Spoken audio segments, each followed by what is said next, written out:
Environment board वो लोग direction दिए, हम लोग डायरेक्शन दिए नहीं। पालन करना सबको जिम्मेदारी है। मजहब के वजह से सुप्रीम कोर्ट जजमेंट डिबेट कर सकता है क्या? सुप्रीम कोर्ट जजमेंट सबको बराबर है। Notice has been issued to mosques regarding the loudspeaker. That is what they are harassing them. They are harassing all the mosques. In who has given a complaint? What is there? Let their duty. It is a settled matter in the court, in the law. No one is going against the law. The present situation in Karnataka, they are trying to polarize the situation. There's a hijab row, then there's halal row, then there's azan row.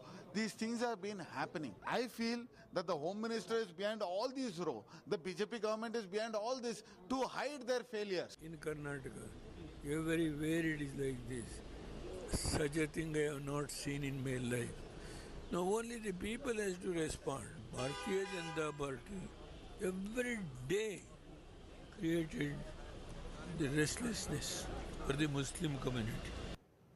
Let's go across on the ground in Karnataka. My colleague Nagarjun Dwarkanath getting us the latest update. So Nagarjun, what is the status? Is it just about the mosques using loudspeakers, or is it about any religious institution that could be, or any other place, violating the noise pollution regulations? What are you picking up? What is happening there in the state?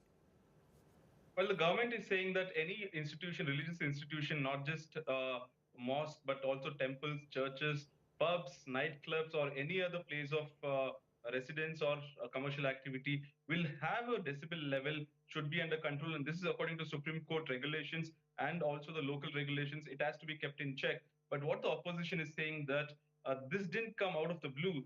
After the demand from the right-wing organizations that azan on the loudspeaker is too high, it has to be controlled, only then notices have been issued to mosques and churches. Why out of the blue is the question the opposition is raising. And this comes at a time when Karnataka is saying a lot of polarization activities. It has taken the center stage. First was hijab, then was halal meat, and now the azan loudspeaker issue has come up. And that's the reason why opposition is crying that this also is a part of the government's agenda to polarize the state, and they're hiding behind the regulations of the Supreme Court. But however, the government is saying that, listen, we are not looking at only mosques, we are also giving notices to temple, we are giving it to churches. Any religious place which has loudspeakers higher than the permissible decibel level will be told to keep in check. But however, the narration in Karnataka it's ongoing since the hijab issue, that it's about government as well as the opposition. Both are taking the center stage on polarization here.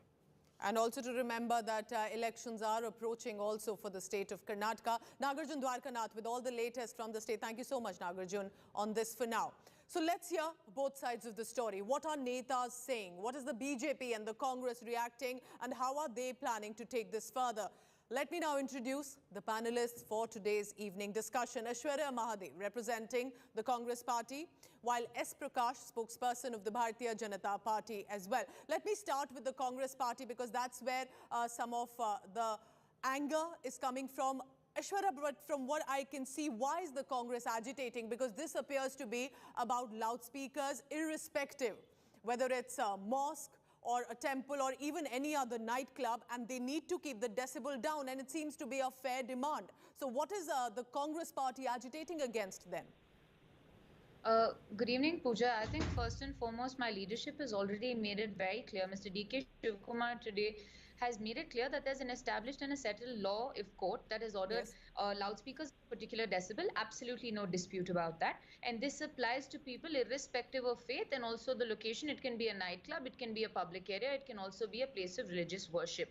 This is the established law. What is happening now in Karnataka is that this row has been struck up, and you see it's a series of these communal issues that are coming up, where what they're doing now is that fringe elements and also extreme supporters also of the BJP and the government are now targeting azan during the holy month of Ramzan.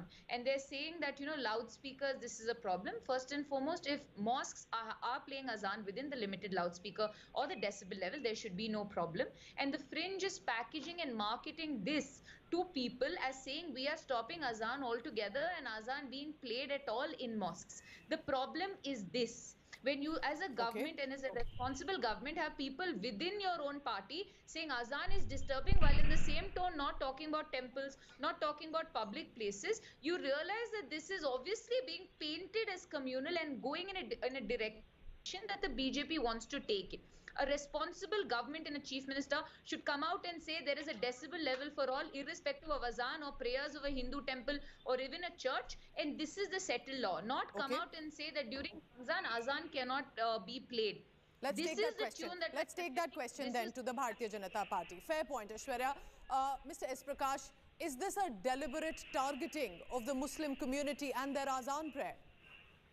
No, our government is very responsible government. That is why they have issued notices to all the mosques and temples who are defying the Supreme Court order, including the pubs and other places. Perhaps Aishwarya Madhavan is not updated on that.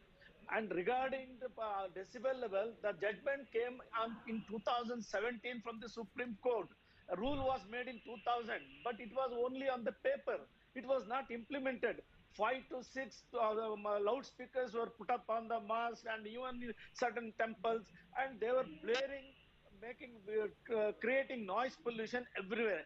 Because of that, now people are awakened and they are questioning why the Supreme Court judgment is not being implemented. They have started questioning. Now the DGP of Karnataka has issued notice to everyone who are defying this guideline, and there is no confusion on it. There is no discrimination. Only for the azan it is done. Even for the temple it is being done.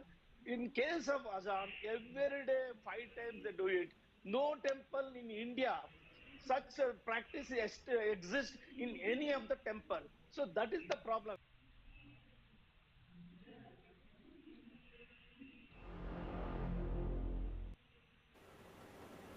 Now, as the Russian invasion of Ukraine enters day 43, here's a quick look at all the top developments coming in from Ukraine and Russia.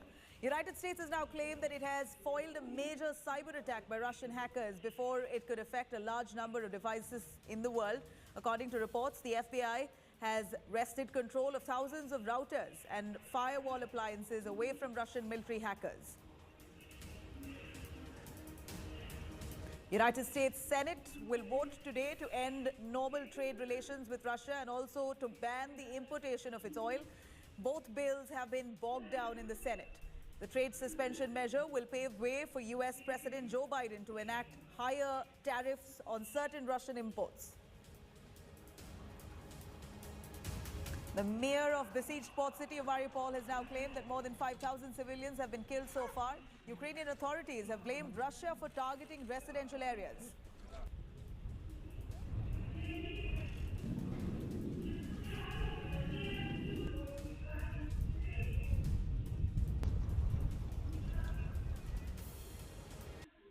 Right, 43 days of this war, and we're looking at some of the areas of Ukraine now staying on high alert as they're expecting Russian onslaught in the next 3 to 4 days. To give us some clarity on that, let me quickly cut across to Rajesh Pawar joining us live from Kiev. We also have Gaurav Sawant from that combat zone giving us the factual details in the face of those hostilities. Rajesh, give us an understanding. We're looking at Ukraine now alleging that residents of eastern Ukraine should evacuate at the earliest along the regions of Kharkiv, Luhansk and Donetsk as they fear Russian onslaught along the regions in the next 4 days. How factual is this claim?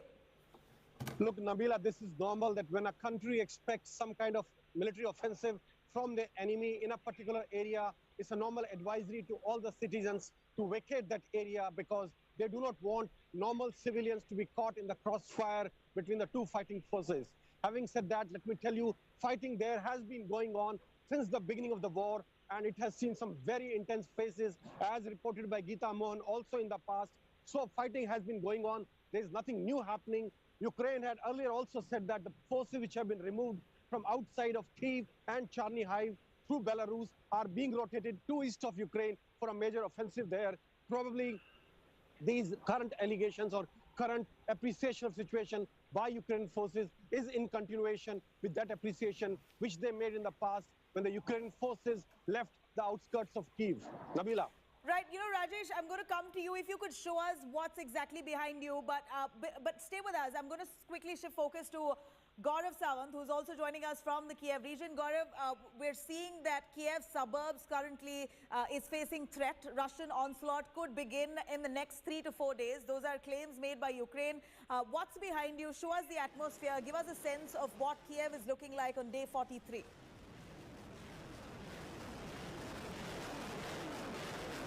So, Nabila, right now we are in front of the Kiev Military Academy, and this is where soldiers are trained. I'll ask camera person Lalit Joshi to walk along with us as we show you details of what's happening in Kiev today. The situation is slowly coming towards normal in Kiev, but there is apprehension, so much so that the administration has asked people not to return to Kiev just now.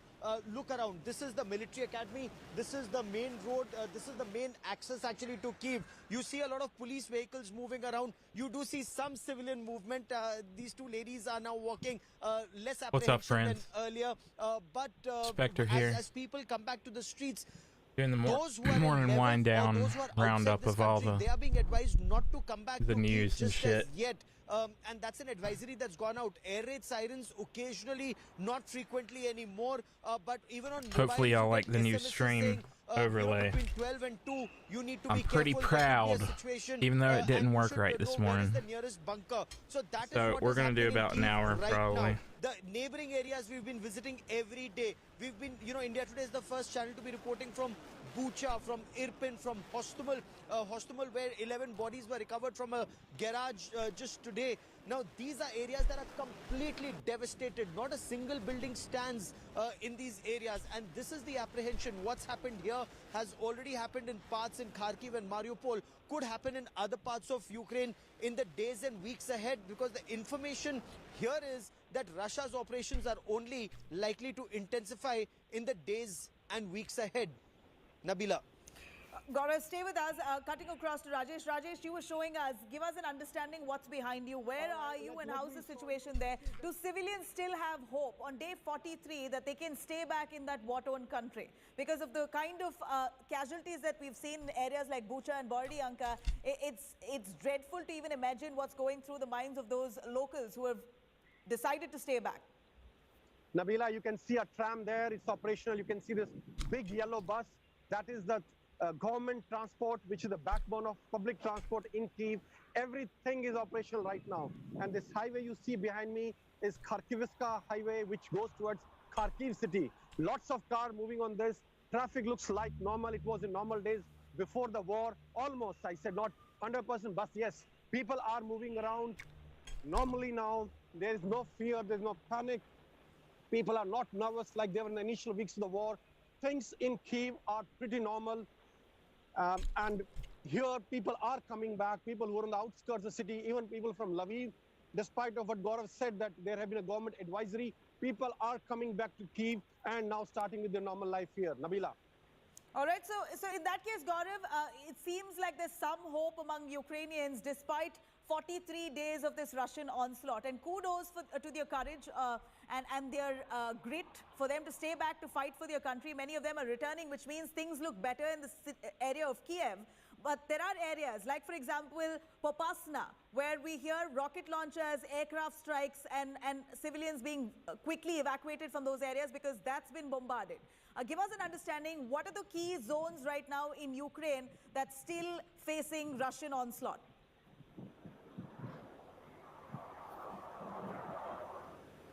So the fact remains, now people are far more confident that they will be able to take on the Russian assault. Earlier it was fear that made close to 4 million people leave this country and internally displace about 10 million people in Ukraine. So yes, some of the men are coming back. Yes, some women are also coming back. But the advisory is not to return to Kyiv in larger numbers, because the apprehension is what's happening in some other parts of Ukraine may happen in Kyiv once again. And we've already seen what's happened at Irpin, Bucha and Hostomel. So the areas that are seeing conflict right now are Donetsk and Luhansk. That's towards the east. That's the Donbas region. In Donbas region, especially in Mariupol, where there are reports of intense fighting. There are reports of fighting around Kherson. Odessa could be in the line of fire is what is being said. The Sea of Azov has been cut off. There are attacks from the Black Sea, which is the Russian Black Sea fleet is targeting coastal Ukraine, and there is information that the coastal battery of the Ukrainian armed forces, they have hit back at the Russian Navy. Now, Ukraine is also desperately looking for more offensive weapons to take this war forward. So far, they were getting the ATGMs and the SAMs, which were man-portable, shoulder-fired defensive weapons to take on the adversary once the adversary was in Ukraine's territory. But Ukraine's President Zelensky and the Foreign Minister Kuleba, they are seeking more offensive weapons to take the battle into the Donbass region, into Donetsk and Luhansk that are controlled while they are independent countries according to Russia, but controlled by the Russian armed forces. So that's where they want to take the offensive into their camp. And a lot of soldiers who were earlier deployed here in Kyiv, they are now being relocated to the east to fight in Kharkiv, to fight in Mariupol, and to fight in Donetsk and Luhansk. Nabila. I'm going to cut across to Rajesh. Rajesh, if you can give us an understanding, what countries are helping Ukraine how? What's coming in the form of military aid? Is Ukraine fit enough to fight the onslaught that continues from the Russian side for 43 days and counting? We know that they're trying their best to gather global support, and there's enough condemnation to what Russia is doing. But is there any more material aid given out to Ukraine? Look, Nabila, countries, the Baltic republics, Lithuania, Latvia, Estonia, and Poland have been the biggest vocal supporters of Ukraine in this war, and they are pushing for more aid should come to Ukraine, military aid. They have been pushing Germany to give more military aid. Bulgaria has agreed to give some Soviet-era tanks to Ukraine. Czech Republic has already given that. But let me also tell you, there is a lot of opposition in Bulgaria about giving any kind of military aid to Ukraine. And there have been huge demonstrations in Sofia, the capital of Bulgaria, for giving any kind of aid to Ukraine. Besides this, another neighbor of Ukraine is Hungary, where the new freshly elected president in his fourth term, Viktor, has proposed a peace talk between the two countries in Budapest. Let me tell you, Hungary is facing a lot of flack from the European Union countries for supporting Russia and agreeing to buy oil from Russia in rubles. So a lot of political activities going on in Europe right now. Finland and Sweden are likely to join NATO. Let me tell you, Russia invaded Ukraine because Ukraine wanted to join NATO, and now Finland, who has a common boundary with Russia, is saying they will join NATO, which will again be a red line for Russia and may escalate this war to a new level. Nabila.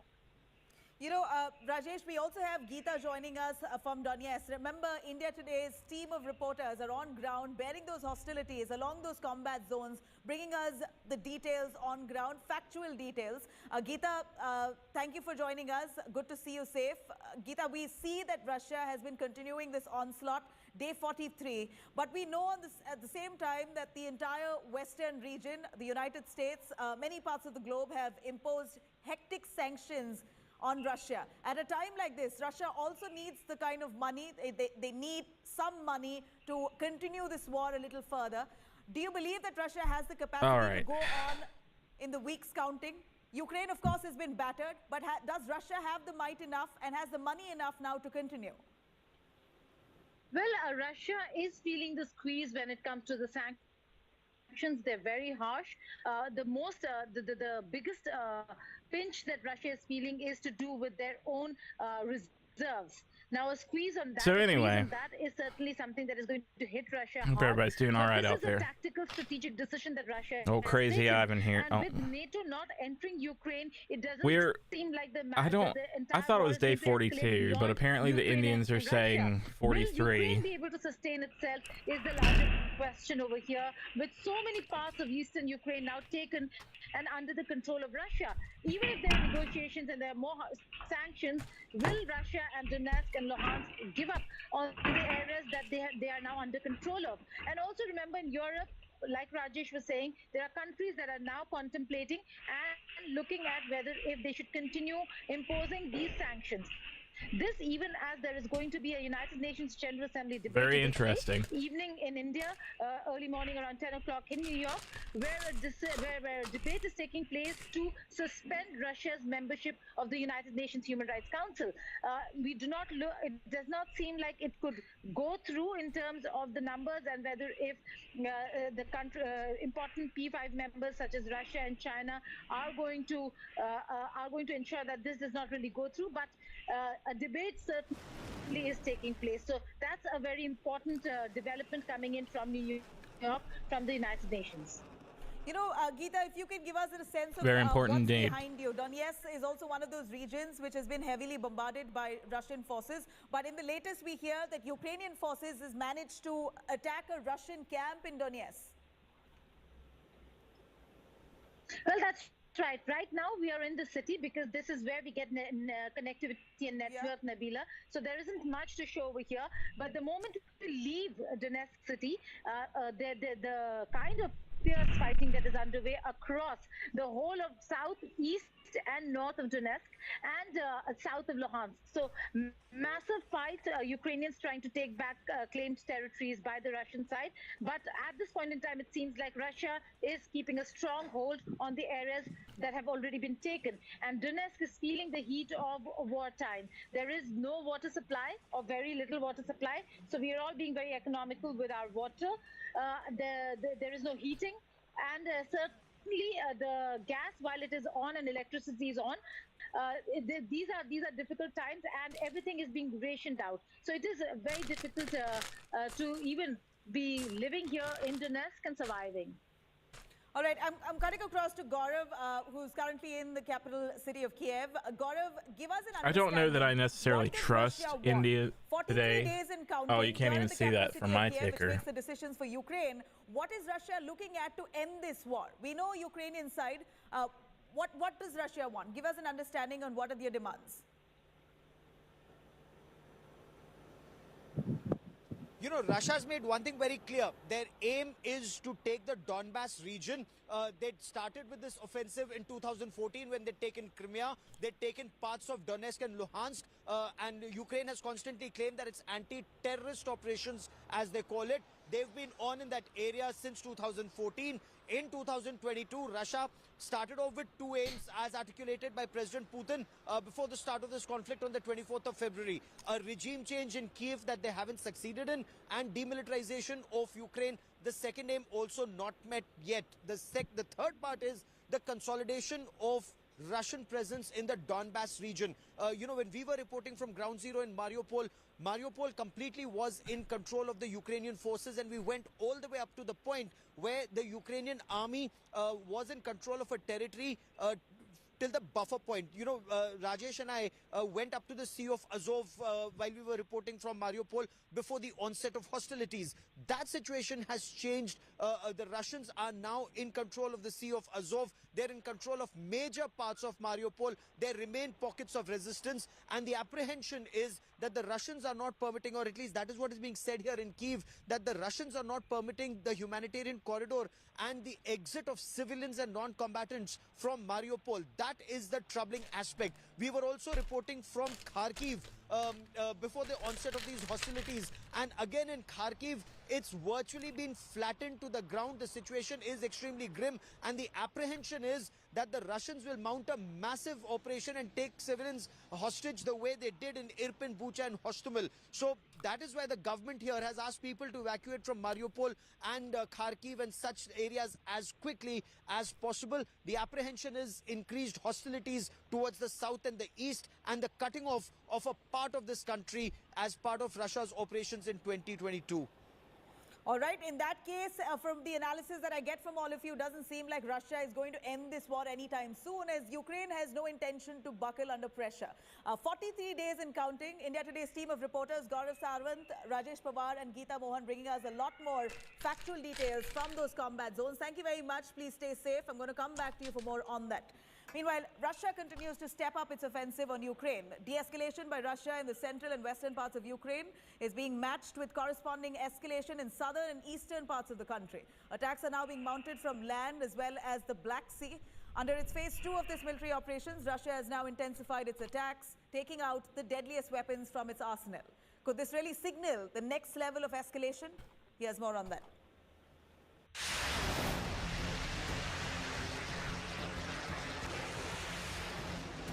Caliber cruise missiles lift off from a small Russian Navy ship in the Black Sea, aimed at 7 different targets in southern Ukraine.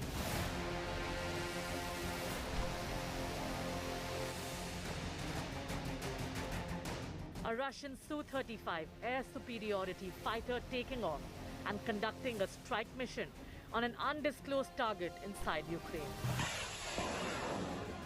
A Russian anti-air system launching and hitting what is claimed to be a Ukrainian Bayraktar drone, an unmanned system that has been giving hell to Russian vehicles in the weeks gone by. Indeed. And these latest images of Russian Onyx supersonic cruise missile being launched at Ukrainian targets in the eastern part of the country. The de-escalation by Russia in the central and western parts of Ukraine are being matched with corresponding escalation in the southern and eastern parts of the country, borne out by an unending stream of footage of the targeted attacks. The domination of eastern Ukraine will require sustained escalation in this part of the country. And that's what we're witnessing as we travel through the Donbas region.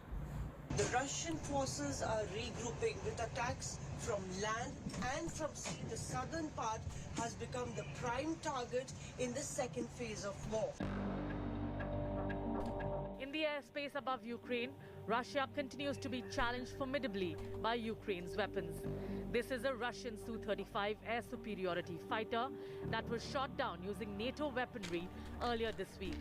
The pilot now in Ukrainian captivity. But could Russia be planning to deploy its stealth fighter, the Su-57, to conduct strike missions in Ukraine? The Su-57 is the 5th generation fighter built to remain barely visible to radar and other sensors, and could trump Ukraine's air defenses, or at least make life more difficult for them.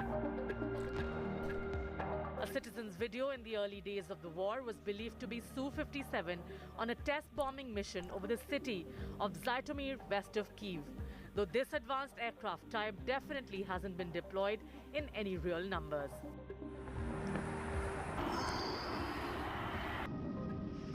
With Putin narrowing his attacks to the southern and eastern parts of Ukraine, the strength of Russia's military could become more concentrated. With thousands of square kilometers of Ukraine already laid to waste, could what come next be Putin's most decisive escalation? With Mausami Singh in southern Ukraine and Geeta Mohan in eastern Ukraine, Bureau Report, India Today. Now, days after the first lot of civilian dead bodies were found in Bucha, Ukrainian forces continue to locate a lot more in the 5 days since Ukraine reclaimed Bucha. Death of more than 300 civilians has been confirmed. India Today's Gaurav Sawant was the first Indian journalist to report from Bucha. He's now returned to Kiev suburb. The West is, of course, accusing Russia of war crimes in Bucha, while Moscow in turn claims Ukraine has staged this massacre.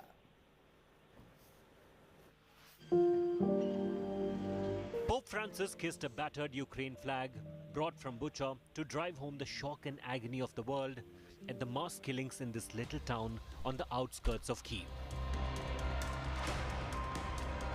Dopo la Seconda Guerra Mondiale, after World War II, an attempt was made to lay the foundations for a new history of peace. But unfortunately, we are not learning. The old story of competing great powers has continued, and in the current war in Ukraine, we are witnessing the impotence of United Nations.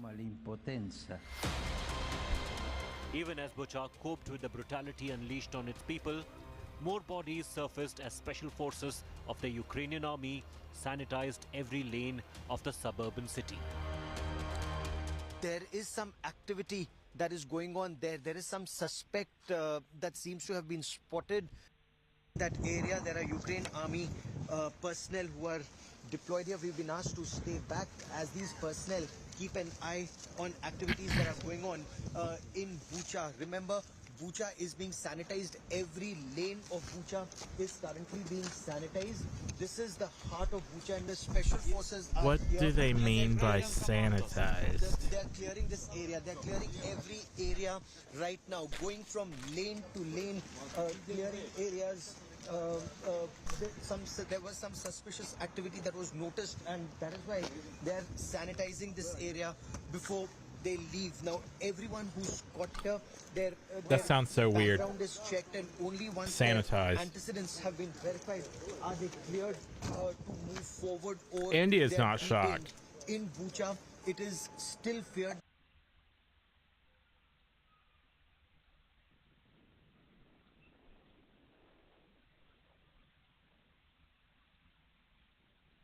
I'm trying to find a better live video. It looks like this is just, I'm thinking that I'm going to turn this into like an every other week thing. And maybe drop it down, maybe like drop it down to like once a week. Because this, it's hard. It's hard to come home after working 12 hours and get this started up. And then just to go back and do it again tonight, so. But, I mean, I don't know. Oh.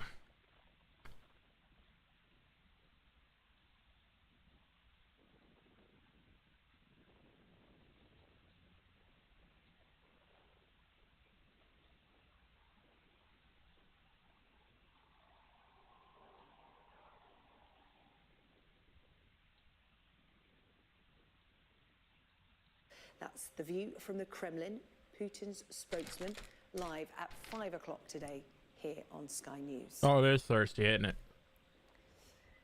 You're watching the Sarah J. Me Show. Coming up after the break, controversy over the tax status of the Chancellor's wife.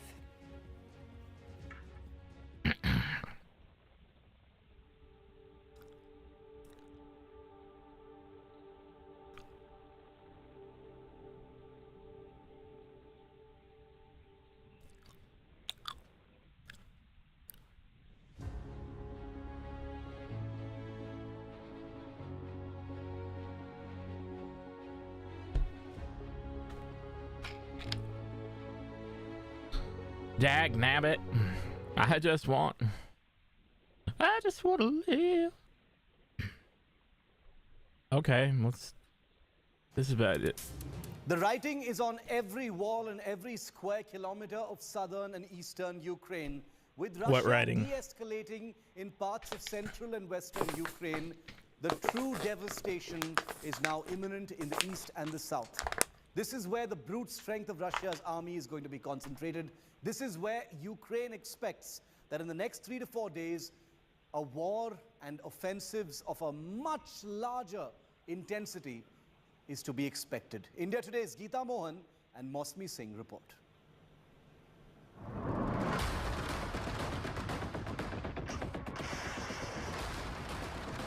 It is the next stage of Russian offensive, and it promises to be deadlier, bloodier, and more brutal.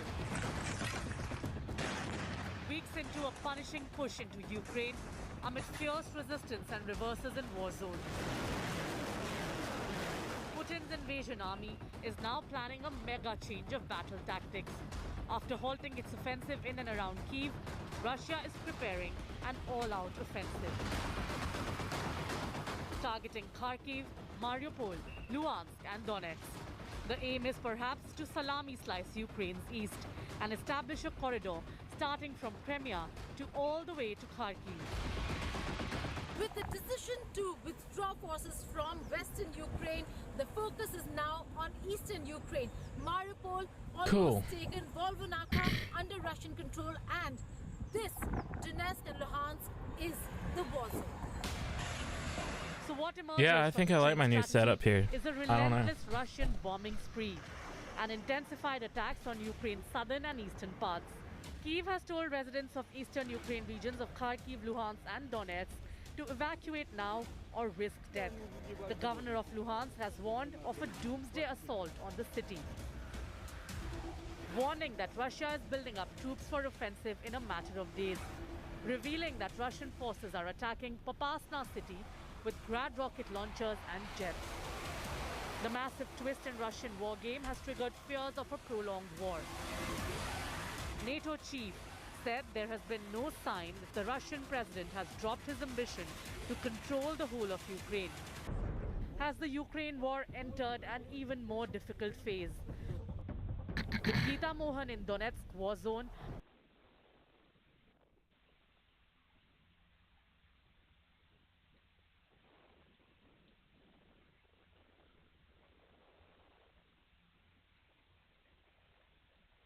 attack anyone else.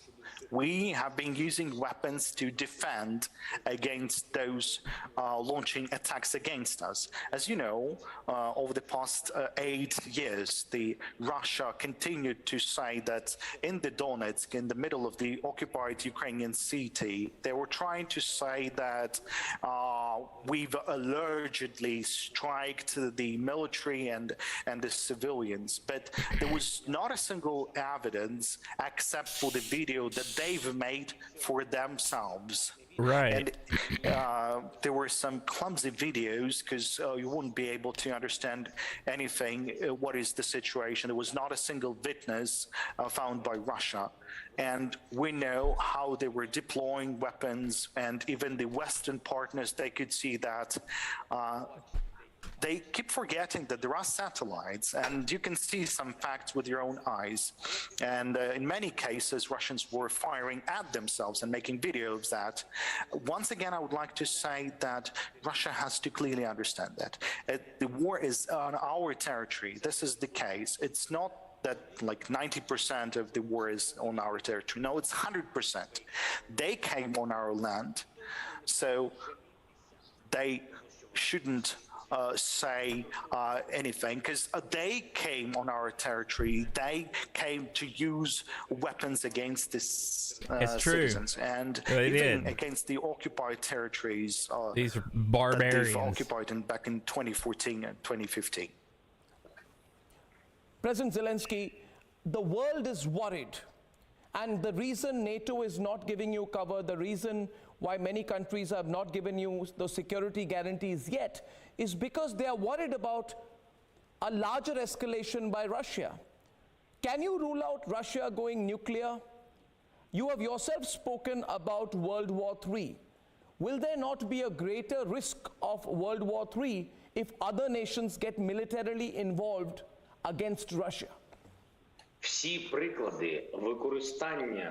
All the examples of using any force,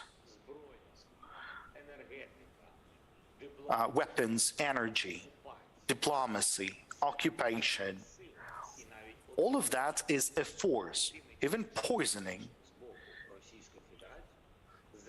of people by Russian Federation, it always occurred when they felt that the other side is weak. Bro. It is the weakness. It is. Oh, what are the you? lack of self-confidence. Dude, you should get on here. And that is why we should Russia, talk about it.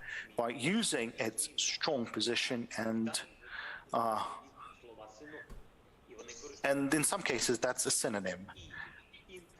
And using the bureaucracy and intelligent procedures, and in some cases the weakness of some Western countries. So Russia has been using that atmosphere.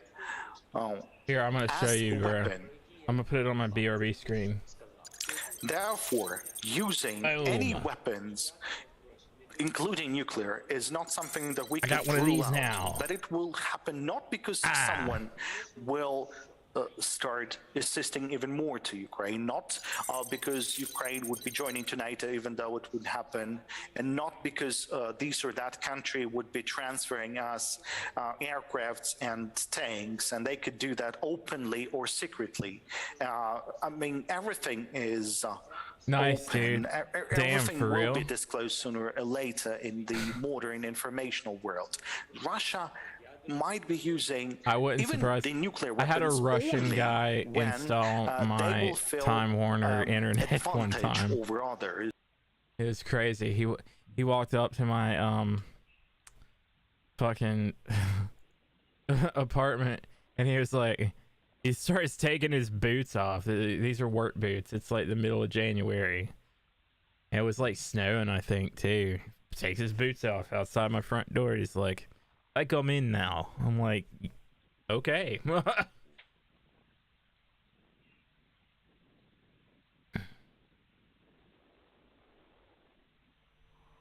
And almost on cue, just all as the we were stuff is reporting from the increase in intensity India of attacks today. by Russia. These glorious, glorious Indians with their fearless war reporting.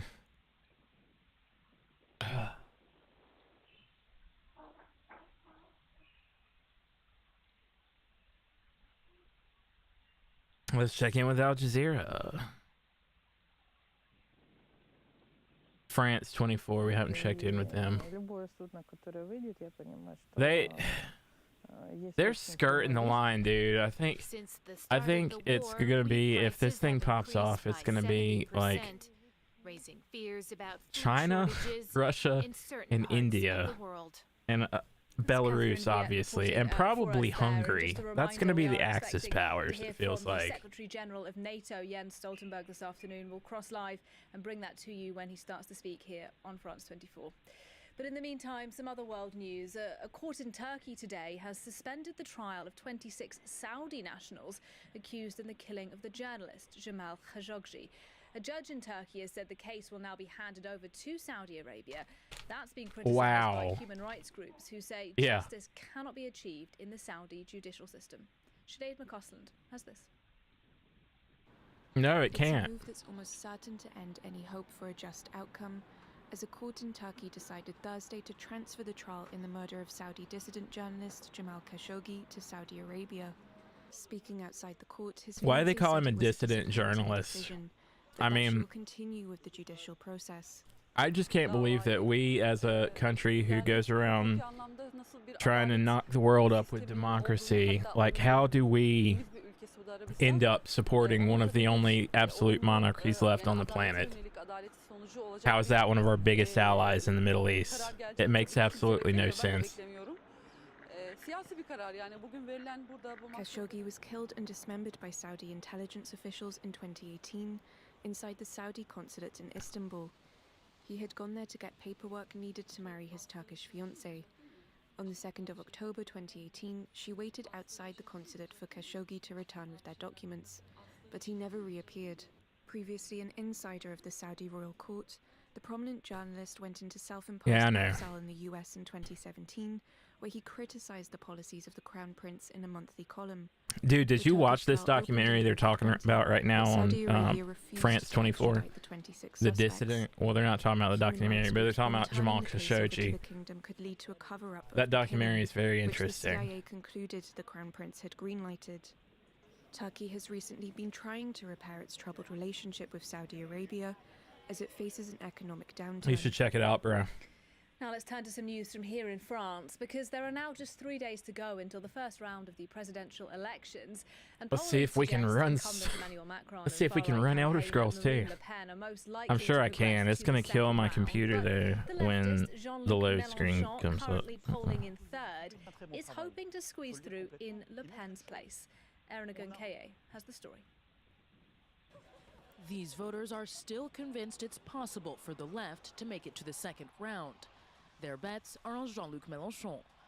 Earlier this week, he held rallies in 12 cities simultaneously, thanks to his hologram. We are truly living in the future. His hologram. Here in northern France, his supporters mobilized for last-minute campaigning. And even though socialists have held the city of Lille for nearly 70 years, many of its left-wing voters remain undecided. C'est bien qu'ils feront pas un très grand score, donc c'est un peu compliqué de savoir vers qui se tourner. Tout le monde s'est tiré une balle dans le pied et au final, il n'y a plus de crédibilité dans le vote de gauche maintenant. Supporters of the Socialist Party in Paris are no less optimistic. On n'est pas dans l'illusoire à se dire qu'Hidalgo va gagner présidentielle. On est déjà dans la reconstruction, dans la suite. Oh yeah, there go them frames. Bye bye. A more sustainable future, at least for the Green Party, which made a final appeal to voters in the suburb of Nanterre. Many here as well still haven't made up their minds. That's enough to convince these Yannick Jadot campaigners not to give up. Il reste encore beaucoup de personnes qui sont indécises, qui ne savent pas pour qui elles vont aller voter, même si elles vont aller voter.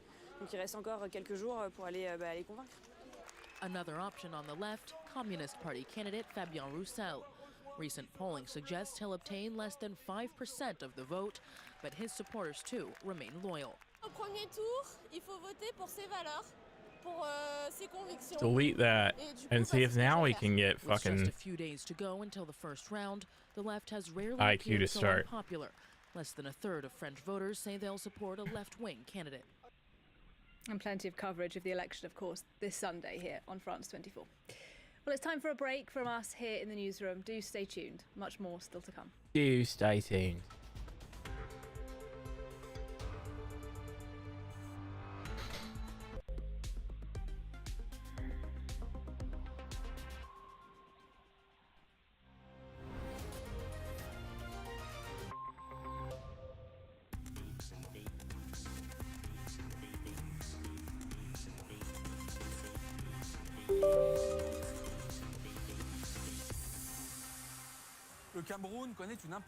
Cameroon is experiencing a major wave of violence against LGBT people. Our observers are trying to prevent the attacks and help the victims. We went to see them for this episode of the Observers Direct. I don't know why it's not working.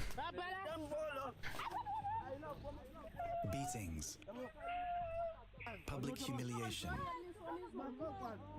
messages of hate on social media, ambushes arranged on meeting apps like Grindr.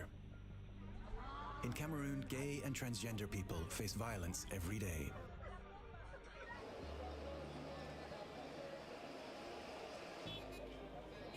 In a country where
world leaders have condemned the growing evidence of war crimes committed by Russian forces in Ukraine. Authorities are still trying to identify hundreds of victims of atrocities in the town of Bucha outside the capital, Kiev. As Russian forces withdraw from the north of the country, locals are coming out of hiding and taking stock. I don't understand why IQ will not start. DW's Nick Conley visited the small town of Bukiv, which was in the middle of intense fighting between Russian and Ukrainian forces from late February. He spoke to residents struggling to make sense of what happened to them. This is Bukiv, a small town that's just emerging from a month under Russian occupation, a month in which it was on the front lines between Russian and Ukrainian forces. Toys, or sometimes just the words people or children. It's as much as many residents of this Ukrainian town could think of, a plea to the Russian troops to leave them and their families alone as they hid in their homes. People in this village spent 27 days without water, 27 days without bread. Volodymyr and his wife held out for 3 weeks until the shelling became too much to bear, and they were finally able to leave for a neighboring village. When they got back, after the Ukrainian military had retaken the town, their home had been ransacked by retreating Russian troops. They've gutted everything, carried everything out. All that's left are the walls and the sofas. They've taken all the electronics. I don't even know where they put it all. There we go. Over the month they were here, the Russians really changed for the worse. I'm just disgusted at the thought that they were moving around and eating in my house. At least they didn't sleep here.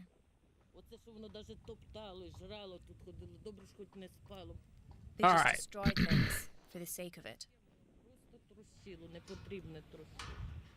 But the impact on this community goes and I don't know why Steam is stopped working either. Detained in cellars for days on end, accused by the Russians of helping the Ukrainian military. Several residents are still missing, feared killed. So much problems. Arrived from a neighbouring village with supplies for those who've lost almost everything. But it's not food or money that the locals are asking for. The people here need tranquilizers. Many of them have lost everything that they spent a lifetime saving for. Their houses, their cars, it's all gone. Lyubov shows us the damp cellar where she, her husband and her neighbours spent some of the coldest nights of the year. We weren't just hearing the shelling, we could feel it. Everything was shaking. All we could do was pray that it wouldn't hit us. We just kept praying. Supplies like these kept Lyubov and her husband as you do during the weeks under occupation, while the shop stayed shut, and leaving home would have meant running a gauntlet. By the time you've been up and down these steps a few times, you'll lose the will to do anything else. Lyubov tells us she and everyone she knows is exhausted, always waiting for something they can't quite define, unable to ever let go. We didn't used to understand what it was that people in Donbass have been going through all these years stuck in their cellars. The last month has taught us what war is. For now, the Russian army has been pushed back more than 100 kilometers, but the fear they might return as suddenly as they appeared is never far away. Our correspondent Nick Connolly, who filed that report, joins us now from the Ukrainian capital, Kiev. Nick, you've now been to several towns surrounding Kiev in the wake of the Russian withdrawal there. You've interviewed numerous eyewitnesses. What have you pieced together about how Russian forces are fighting this war?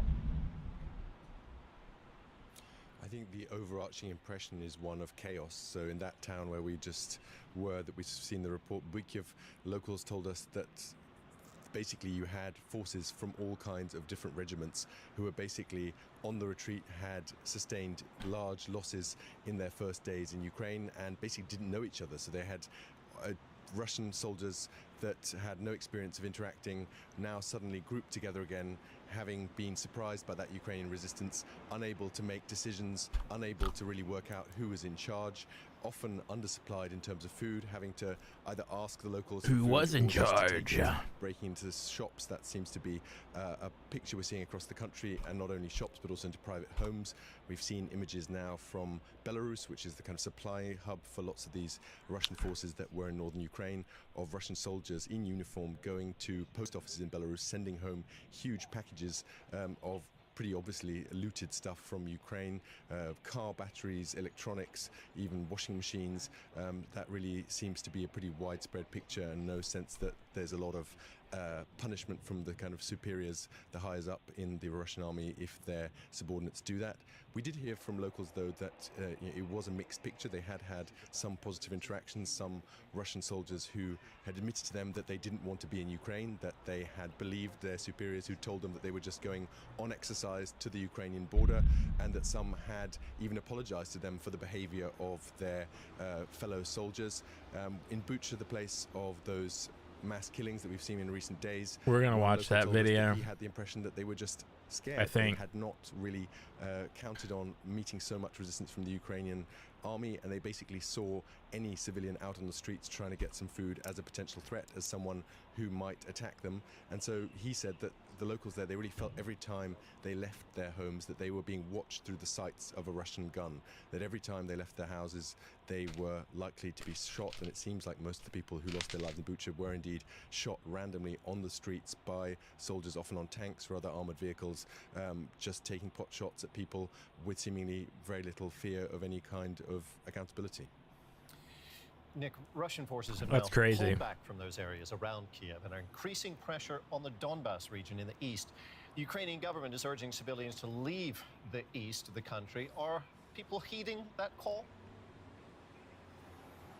Well, there definitely are lots of trains heading west still, especially taking people who've got out of Mariupol by road, who then get to cities like Zaporizhia in the southeast and then make their journey west from there by train.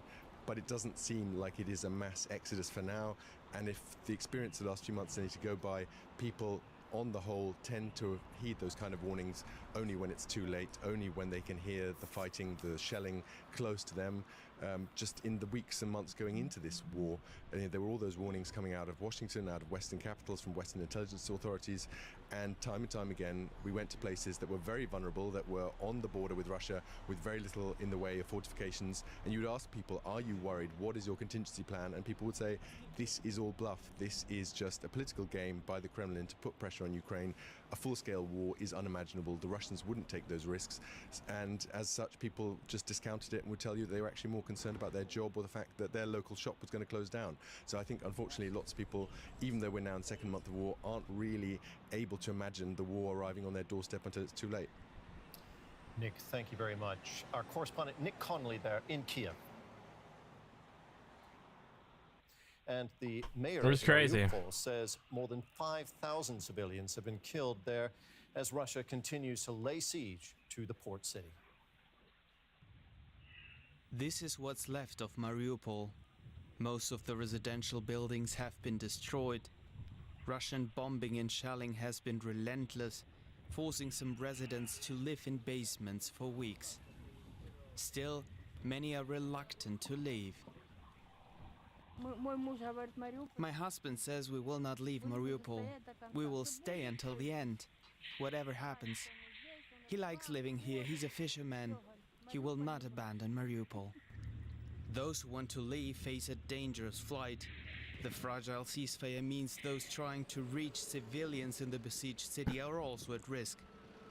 Our team tried days and nights for 5 days to reach Mariupol under extremely difficult security conditions. We had to pass checkpoints. It was day and night operation, and relentlessly we tried to reach out, but unfortunately we did not manage to reach Mariupol because of the security conditions. But the team did manage to drive civilians to safety more than 200 kilometers away. We decided to go with our child. Our family let us go with tears in their eyes. This is a long and dangerous journey. The nightmare of Mariupol is over for these families, but other civilians are still trapped there.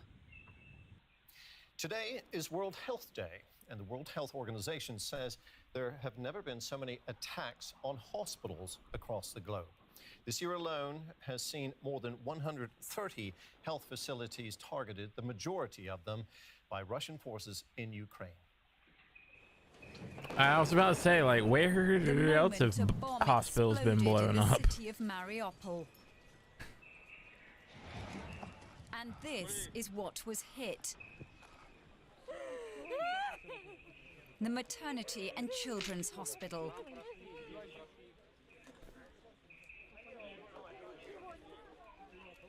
Since the start of Russia's invasion, more than 90 health facilities, including hospitals like this one in the city of Izium, have been attacked, according to the World Health Organization. Some more than once. At the start of the war, the main hospital in the town of Volnovka was hit. Days later, it was attacked again, and then again. while dozens of civilians were hiding inside, trying to escape the shelling. Among them was Andriy Kiadyenov, head of the hospital's trauma center, who was there with his wife and children. The experience still haunts him. The shelling lasted about 20 to 25 minutes. Me and the kids.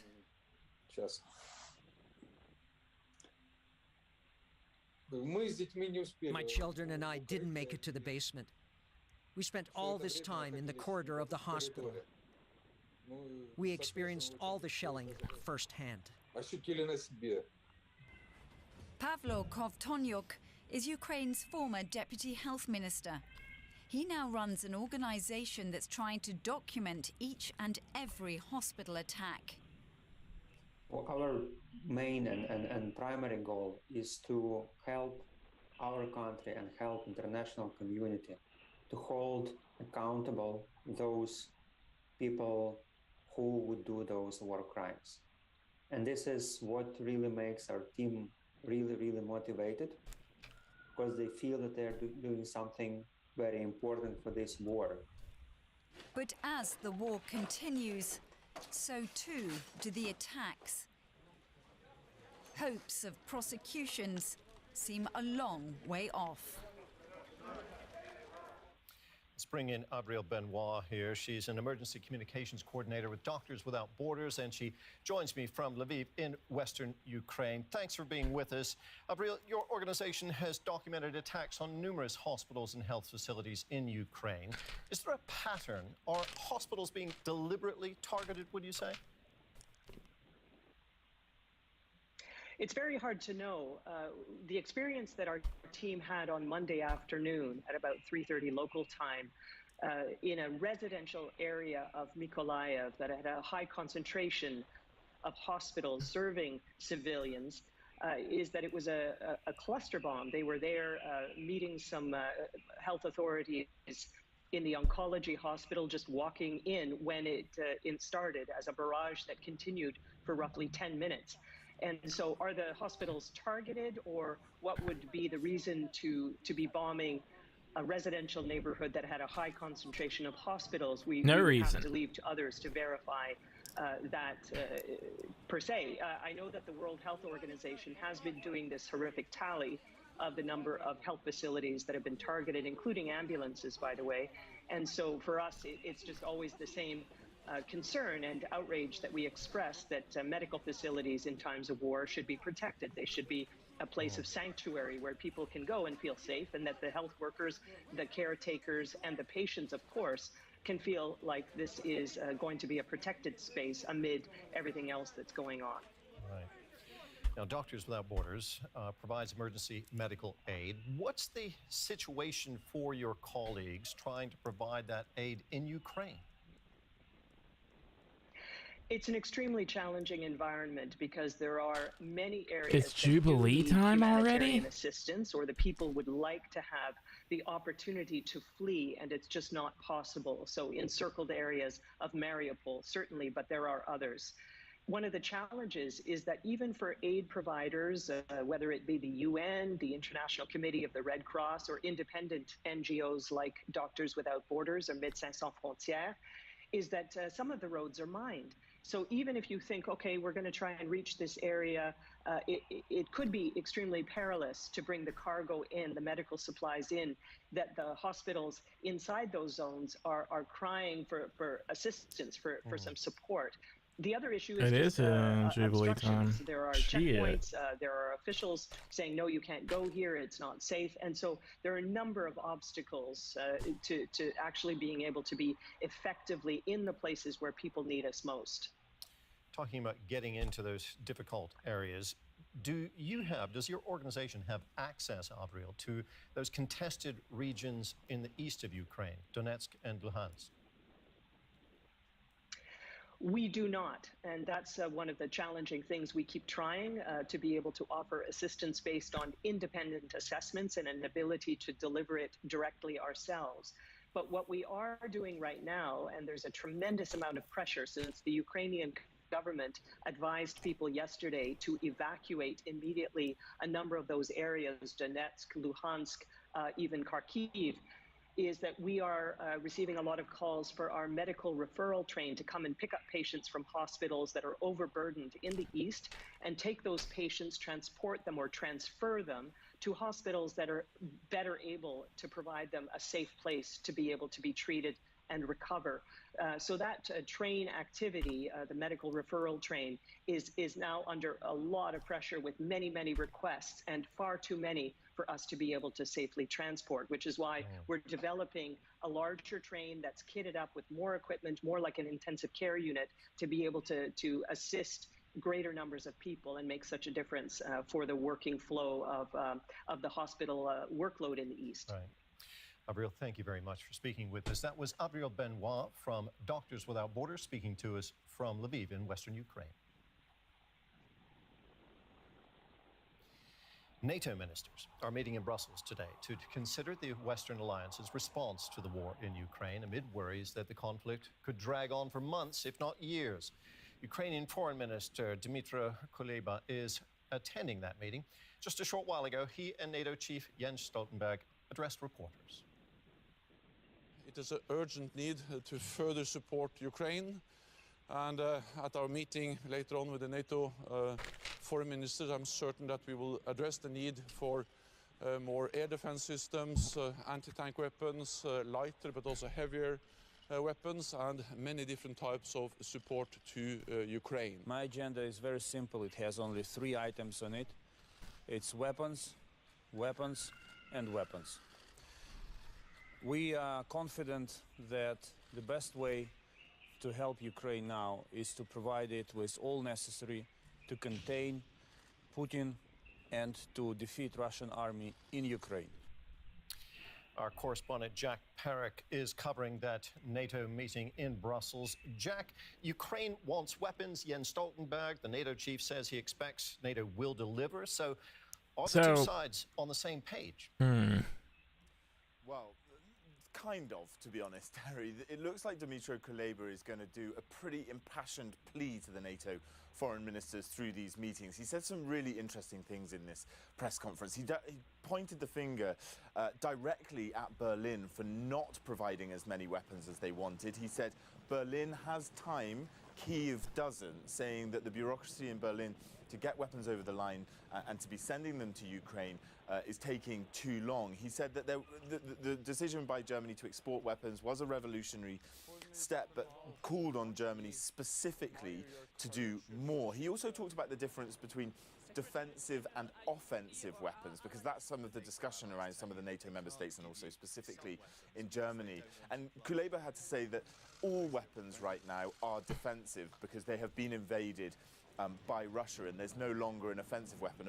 For them, they see offensive weapons simply as weapons that they need to use to push that invasion out.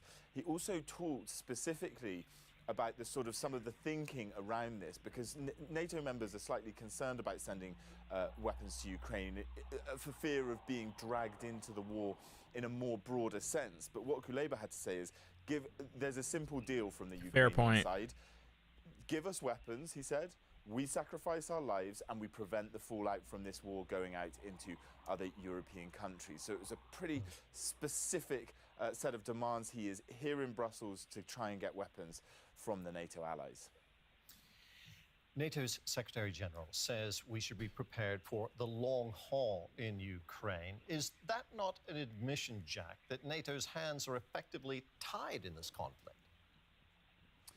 Well, it's an interesting one, isn't it, Terry? I mean, there's this preparation. I mean, NATO's hands are pretty much tied. Talking over the last few weeks about this idea of the new normal, the troops that they've stationed in eastern NATO member states that they're saying, need to, are probably likely going to be a more permanent position now if this war continues on and rumbles on. The question is, how does the NATO thinking shift on this? And I think actually what Annalena Baerbock, the German foreign minister, said in response to what Kuleba was saying regarding German arms. She was talking about the sort of feelings that Europe has and the sort of sense of what's going on and what they need to try and do. And I think there are some shifts and some discussions happening within the German government, although she was relatively vague in her response to what Kuleba was saying with the demands for weapons. Now, Jack, there's mounting evidence of war crimes being committed by Russian forces in Ukraine. Is this creating a greater sense of urgency among NATO and EU leaders there in Brussels? I think definitely what we've seen over the last 7 days or so, there's been some pretty big statements coming out of EU leaders. We also know that the ambassadors of the European Union are sitting back down today to try and see if they can agree on this 5th round of EU sanctions, including an all-out ban on imports of Russian coal. We'll have to wait and see how that goes. It seems there is some stalling as well, but I think there is some impetus after those atrocities that we saw in Bucha. Jack, thank you very much. Our correspondent Jack Parrick there in Brussels.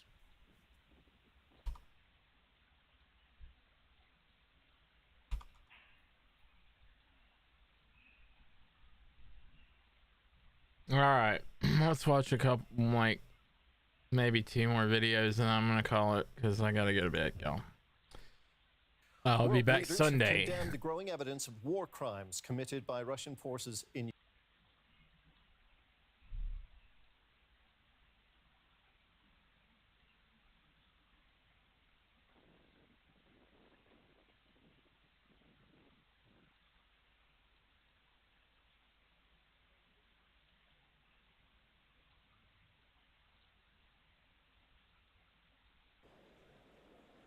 Oh shit, here we go.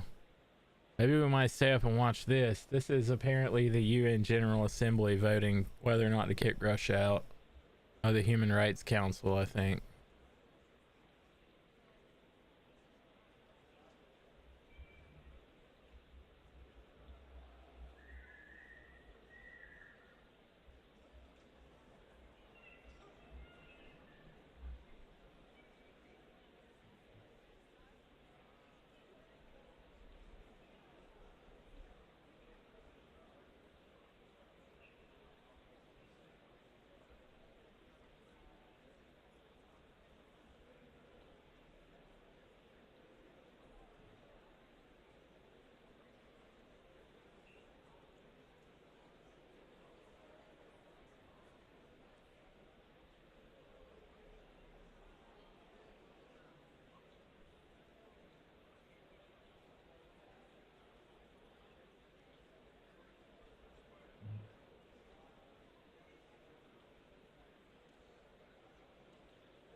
If this doesn't start before 10:30 though, I'm gonna go to bed because I can't stay up all day waiting for it, unfortunately.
While we're waiting.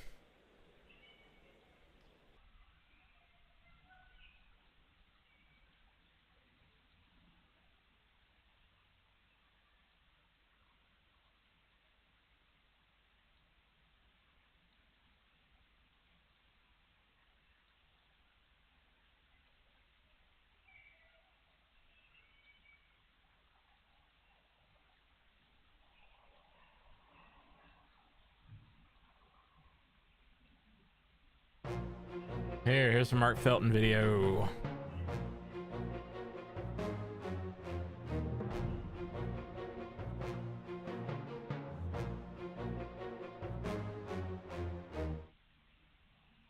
The Ukrainian army and its reserve units, the territorial defense battalions, have been short of weapons throughout the ongoing war with Russia. The Ukrainian military has, of course, hundreds of thousands of modern and Soviet-era weapons of all types in service, but they are simply not sufficient to ensure that every soldier has an AK-47 or 74, which has necessitated Ukraine opening up its storage facilities and distributing older Cold War-era weapons, and also its stocks of Soviet World War II weapons, particularly to second-line reserve units.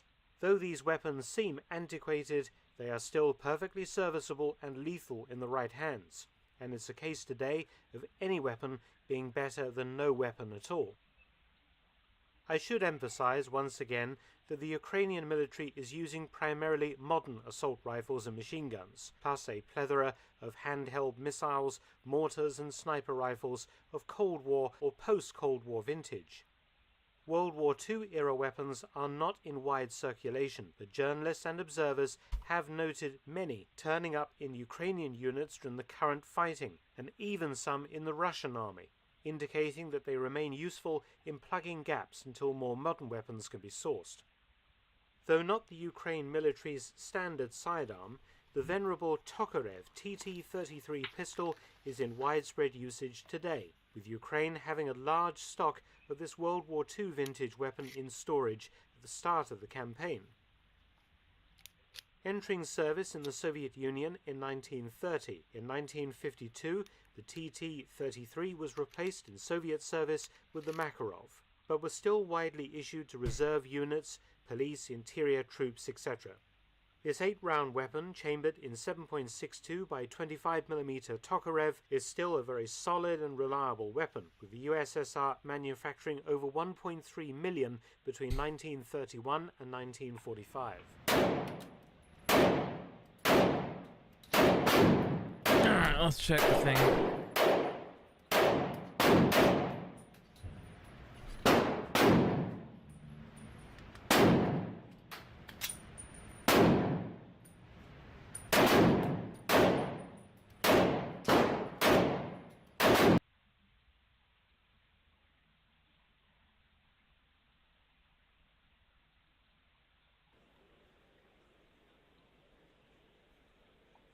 Well, they're sitting up there.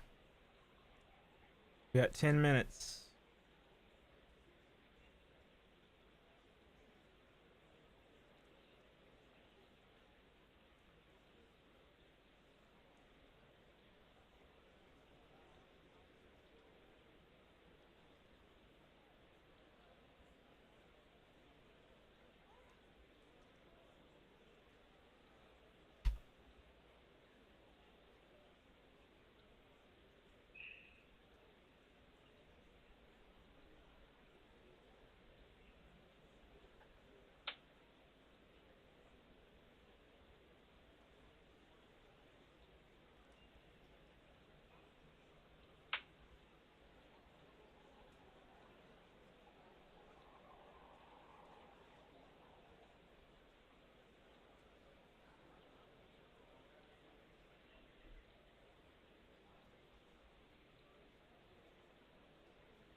Maybe do a stream on Sunday.